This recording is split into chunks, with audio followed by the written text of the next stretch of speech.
Computer में one liner questions, one word questions हो, जो कि जिसमें बहुत कुछ को गवर्नमेंट एग्जाम्स में देखने को मिलते हैं।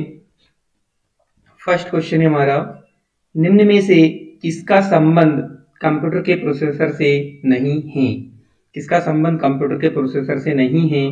ड्यूल कोर कंप्यूटर की से संबंधित शब्द है, i7 कंप्यूटर से संबंधित शब्द है, एंड्रॉइड मोबाइल से संबंधित शब्द है, ना कि कंप्यूटर से, और सेलेरो ये भी कंप्यूटर से संबंधित शब्द है।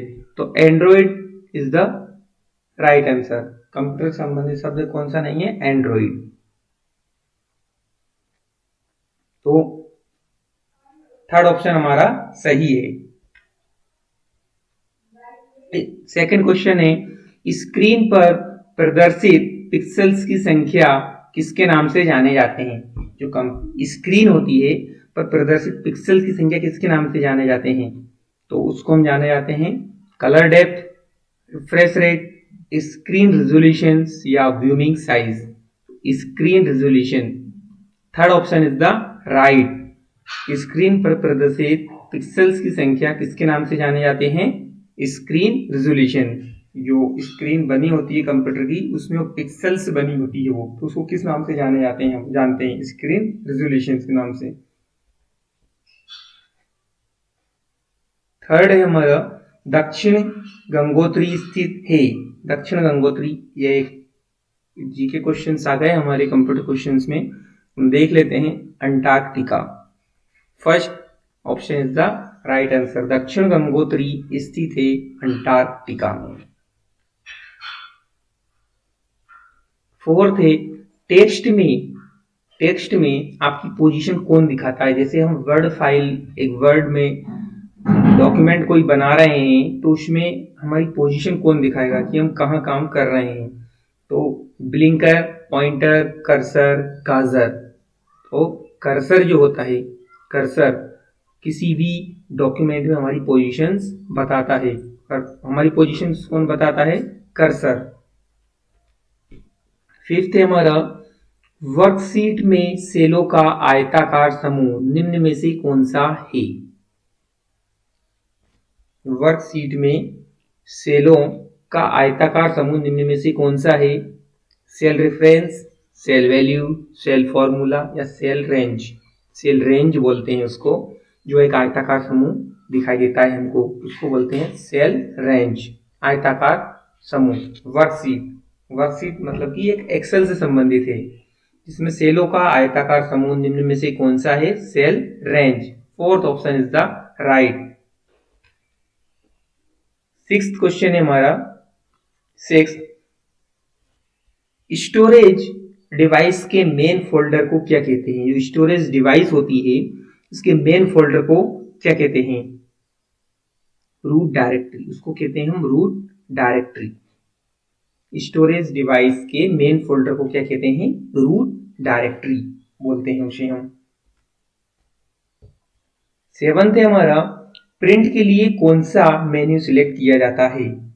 प्रिंट के लिए, सेवंथ है हमारा, प्रिंट के लिए कौन सा मेन्यू सिलेक्ट किया जाता है? प्रिंट के लिए कौन सा मेन्यू सिलेक्ट किया जाता है? तो प्रिंट के लिए special menu, tools menu, file menu या एडिट मेन्यू। प्रिंट के लिए फाइल मेन्यू सिलेक्ट किया जाता है। फाइल मेन्यू सिलेक्ट किया जाता है प्रिंट के लिए। जो हम कोई भी फोल्डर होता है उसको प्रिंट करना है तो हम डायरेक्ट कंट्रोल पी बटन ना दबाकर, हम अगर उसको कर्सर से या ब्लिंकर से हम प्रिंट करना चाहें तो हम फाइल मेन्यू में जाकर कर ऑप्शंस सिलेक्ट करेंगे, उसके बाद प्रिंट ऑप्शंस को चूज करेंगे। क्वेश्चन नंबर 8 थे हमारा, कट कॉपी और पेस्ट। कट कॉपी और पेस्ट करने के लिए कौन सा मेन्यू सिलेक्ट किया जाता है? कट कॉपी पेस्ट करने के लिए स्पेशल मेन्यू, टूल्स मेन्यू या फाइल मेन्यू। तो कट कॉपी पेस्ट करने के लिए एडिट मेन्यू सिलेक्ट किया जाता है। कट कॉपी पेस्ट करने के लिए एडिट मेन्यू को सिलेक्ट किया जाता है। नाइन्थ है हमारा, एक्सेल्स में एक्टिव सेल के कंटेंट को कौन डिस्प्ले करता है? एक्सेल में हम काम कर रहे हैं तो हम किसी सेल में काम कर रहे हैं तो उसके कंटेंट को कौन डिस्प्ले करेगा? Name box, row headings, formula bar या फिर टास्क पेन। तो उसको फॉर्मूला बार जो हमारा थर्ड ऑप्शन है वो शो करता है। हम किसी भी एक्सेल में, हम किसी भी सेल में लिख रहे होते हैं तो हमको कहाँ दिखता है? फॉर्मूला बार में दिखाई देता है कि हम उसमें क्या लिख रहे हैं, क्या टाइप कर रहे हैं। फॉर्मूला बार शो करता है किसी भी सेल के कंटेंट को, फॉर्मूला बार। क्वेश्चन नंबर 10 है, कंप्यूटर में संचित फाइलों के समूह को क्या कहा जाता है? कंप्यूटर में संचित फाइलों के समूह को क्या कहा जाता है? डिक्शनरी, इंडेक्स, सूची या डायरेक्टरी। तो कंप्यूटर में संचित फाइलों के समूह को डायरेक्टरी कहा जाता है। Fourth option is the right answer. जब बहुत सारी फाइलें संचित करके सेव करके रखी गई हो कंप्यूटर में तो उसको क्या कहा जाएगा? बहुत सारी फाइलों के समूह को डायरेक्टरी बोला जाता है। उसको डायरेक्टरी, बहुत सारी फाइलों के समूह को डायरेक्टरी कहा जाता है। क्वेश्चन नंबर 11 है, किसी डाटाबेस के डाटा फाइलों की सूची को क्या कहा जाता है? किसी डाटाबेस के डाटा फाइलों की सूची को क्या कहा जाता है? Data diary, data disk, data dictionary, data कोष। तो डाटा डिक्शनरी उसे कहा जाता है। किसी डाटाबेस के डाटा फाइलों को सूची को डाटा डिक्शनरी कहा जाता है। डाटा डिक्शनरी कहा जाता है। 12th हमारा, एमएस वर्ड में स्पेलिंग को सही करने वाले सॉफ्टवेयर को क्या कहते हैं? एमएस वर्ड में स्पेलिंग को सही करने वाले सॉफ्टवेयर को क्या कहते हैं? Spell check, express, outlook, spell pro. Spell pro तो स्पेल चेक कहते हैं। एमएस वर्ड में स्पेलिंग को सही करने वाले सॉफ्टवेयर को स्पेल चेक कहा जाता है। एमएस वर्ड में कोई भी स्पेलिंग को सही करने वाले सॉफ्टवेयर को स्पेल चेक कहा जाता है। क्वेश्चन नंबर 13 है, सारे वर्ड डॉक्यूमेंट्स का डिफॉल्ट फाइल एक्सटेंशन क्या होता है? जो भी वर्ड डॉक्यूमेंट हम सेव करते हैं उसका एक्सटेंशन क्या होता है? TXT, doc, file, WRD, word, WRD, docx. सारे वर्ड डॉक्यूमेंट्स का डिफॉल्ट फाइल एक्सटेंशन होता है डॉक। डॉक होता है, जो भी हम कोई भी वर्ड फाइल को सेव करेंगे तो उसका एक्सटेंशन हमेशा डॉक, DOC, डॉक होगा। 14 है हमारा, किसी कॉलम में टेक्स्ट प्राय अलाइन होते हैं। कोई भी कॉलम हुआ तो उसमें टेक्स्ट प्राय अलाइन होते हैं, लेफ्ट होते हैं, जस्टिफाइड या फिर सेंटर या फिर राइट। तो किसी भी कॉलम में टेक्स्ट प्राय अलाइन किस रूप में होते हैं? तो हमारे होते हैं लेफ्ट अलाइनमेंट होता है कॉलम में ऑटोमेटिक। तो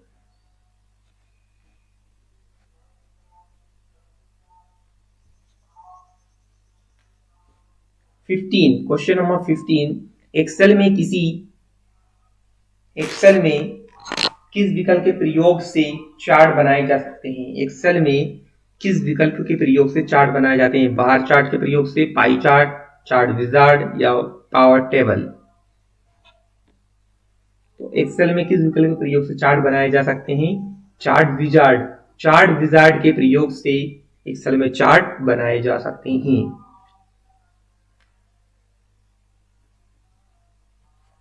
क्वेश्चन नंबर 16 हमारा, बाय डिफॉल्ट डॉक्यूमेंट किस मोड में प्रिंट होता है? बाय डिफॉल्ट कोई भी डॉक्यूमेंट हम प्रिंट कर रहे हैं तो हमने उसकी सेटिंग कुछ भी नहीं करी अभी तक, तो उसमें डॉक्यूमेंट किस मोड में प्रिंट होगा?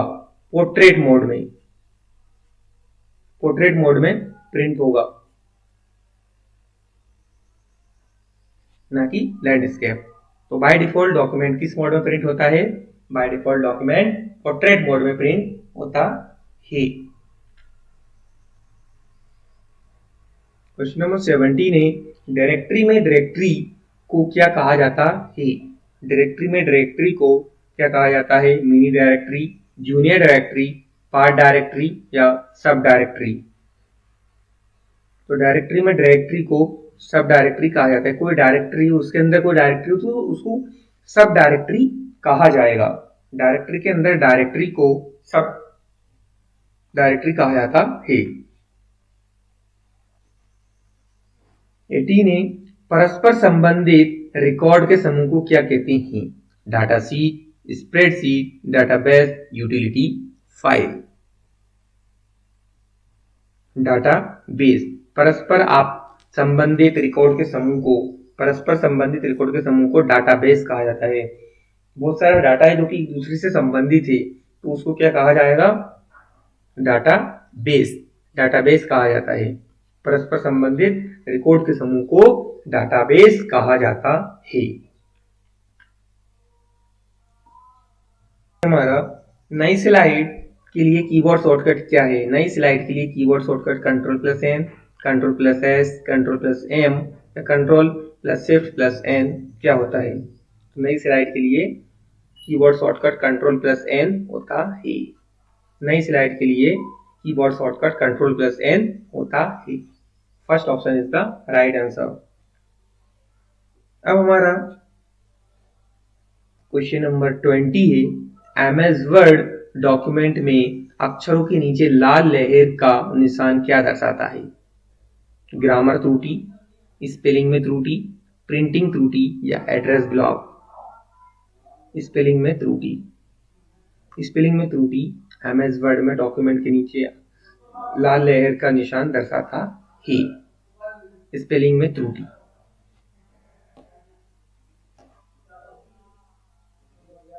21, एक्सेल में सेल की पहचान निम्न में से कौन करता है? सेल की पहचान कौन करता है? सेल की पहचान बताता है हमको address. Third option is the right. Address, cell की पहचान कौन करता है? सेल की पहचान एड्रेस बॉक्स से होती है हमको, नहीं कि नाम से, नहीं फॉर्मूले से, नहीं लेबल से। एड्रेस बॉक्स से हमको सेल की पहचान हो जाती है। क्वेश्चन नंबर 22, भारत में सुपर कंप्यूटर परम का निर्माण कहाँ किया गया? भारत में सुपर कंप्यूटर परम, भारत का सुपर कंप्यूटर कौन सा? परम का निर्माण कहाँ किया गया था? पुणे में, हैदराबाद में, दिल्ली में, बेंगलोर में? तो first option is the right answer, Pune में। Pune is the right.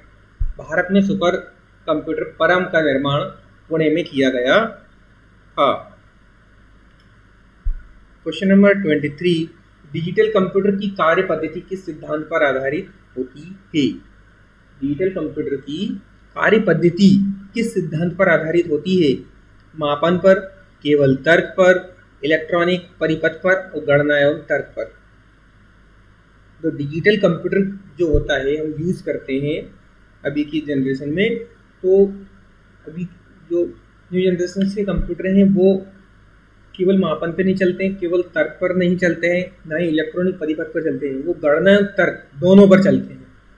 गणना भी करते हैं और तर्क भी निकाल के देते हैं, तो आउटपुट भी देते हैं। तो गणना एवं तर्क हमारा सही ऑप्शन है। क्वेश्चन नंबर 24 है हमारा, निर्वात ट्यूब वैक्यूम ट्यूब जिनको बोला जाता है वैक्यूम ट्यूब, वैक्यूम एकदम से मतलब खाली, जिसमें हवा भी ना भरी हो, उसको बोला जाता है निर्वात या वैक्यूम, जिसमें हवा तक नहीं भरी हो। निर्वात ट्यूब किस पीढ़ी के कंप्यूटरों से संबंधित है? तो निर्वात ट्यूब कौन सी पीढ़ी के कंप्यूटर से संबंधित है? प्रथम पीढ़ी के कंप्यूटर से, द्वितीय पीढ़ी के कंप्यूटर से, तृतीय पीढ़ी के कंप्यूटर से या इनमें से कोई नहीं? निर्वात ट्यूब प्रथम पीढ़ी के कंप्यूटर से संबंधित है। प्रथम पीढ़ी कंप्यूटर से संबंधित है निर्वात tube, vacuum tubes. Question number 25 है, प्रथम पीढ़ी के कंप्यूटर प्रयोग करते थे। क्वेश्चन रिपीट हुआ, बस इसको क्वेश्चंस में पूछ लिया। प्रथम पीढ़ी के कंप्यूटर क्या यूज करते थे? Vacuum tube, transistor, silicon chip, magnetic core. तो प्रथम पीढ़ी के कंप्यूटरों में वैक्यूम ट्यूब का प्रयोग किया जाता था, वैक्यूम ट्यूब्स का ही प्रयोग किया जाता था फर्स्ट जनरेशन के कंप्यूटर्स में। जो 25 क्वेश्चन हमारे कंप्लीट हुए हैं। मिलते हैं नेक्स्ट वीडियो में।